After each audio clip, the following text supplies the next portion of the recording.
መርህ የምንለው ነው አይደል? የህይወት መርህ ህይወት ደርሶ መልስ ትኬት የለውምና አጣጥሜ ነው የምኖረው። ለዛሬ ነው የምኖረው። የዕለት እንጀራችንን ስጠን ለዛሬ ብዬ የምጸልይ አንድ ክርስቲያን ሴት ነኝ። ስለዚህ የነገር እሱ የፈጠረኝ ጌታ ያቀልኛል። ያ ማለት አላማ ራዕይ የለኝም ማለት አይደለም። ነገር ግን ዛሬ ምንም ነገር እንዲጎልብኝ የምፈቅድ ሴት አይደለሁም። አንድ ነገር አምሮኛል አደርጋለሁ። ጥያቄ ያስፈልገው አንድ ነገር መሆን አለበት አረጋዋለሁ። ነገን የሚል ነገር አልሰጠው። ማንም ጋራንቲ አልሰጠኝም። ስለዚህ የዛሬን ጥንቅቅ አርጌ አጣፍጬ ወደ ኋላ ምን ይቆጭሻል ምንም ብዬ ምመልስልሽ በቃ አልደራደርበትም። ሰው ቢወስደው ሁላ ብዬ ስለምለው ያልሰራሁት የሚቆጨኝ አንዳችም ነገር የለም። ስለዚህ እግዚአብሔርን በዚህ በትልቁ አመሰግነዋለሁና ይሄ አንደኛው የህይወት መርሄ ነው።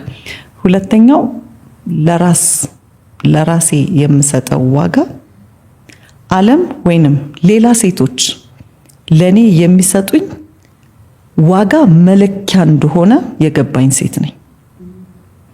ገብቶሻል? እኔ ለራሴ የሰጠሁትን ዋጋ ነው አንቺ የምትሰጪኝ። መለኪያሽ ያ ነው። ራሄል ለራሷ የሰጠችው ዋጋ አለ። መለኪያሽ ከየትም ሊመጣ አይችልም። በጣም እኔ በሰጠሁሽ መለኪያ ነው የምትሰፍሪኝ። ከየትም ልታመጪው አትችይ። እውነት ነው።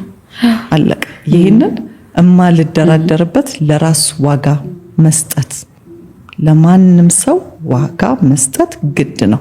ግን ቅድሚያ ለራስ ዋጋ መስጠት እንጂ ለራስሽ በሰጠሽ ዋጋ ነው። እኔ ማይሽ ሰዎች መለኪያቸው ወደድሽም ጠላሽም መስፈሪያቸው አንቺ የሰጠሽ ዋጋ።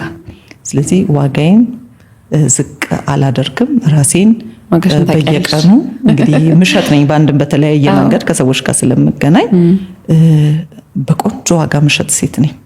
የሚገባኝን አውቃለሁ። ኤሚን አይቼ በደቂቃ ምን ትፈልጋለች ምን አትፈልግም ብዬ መረዳት እኮ ይቻላል። ሰውን እኮ አመት መኖር አይደለም። ግንባርሽን አይቼ ወሬ እንደሰለቸሽ እኮ ማወቅ ማንበብ እኮ ይቻላል ወይንም ኢንትረስቲንግ እንደሆነ። ስለዚህ ራስሽን ስትሸጪ በጥሩ ዋጋ መሸጥ